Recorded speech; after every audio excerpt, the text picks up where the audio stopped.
timo bila mar GSU odhi kanyo kata oidho nyaka e thuolo mar 11 e chung' mar timbe e tuke mag handball league maduong' ma pacho kae tok loyo tim mar Hammers gonde 34 kuom 27 e alap manyayo.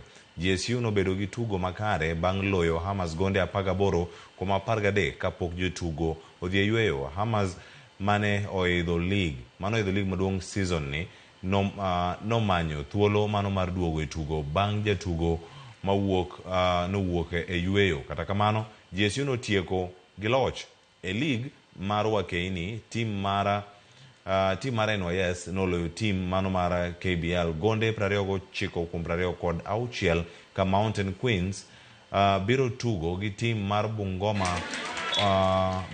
Only Queens e tukgi mabiro. After first half ilisha, kuna pale tulikuwa na gaps kidogo, lakini tukaona tuende correct hapo.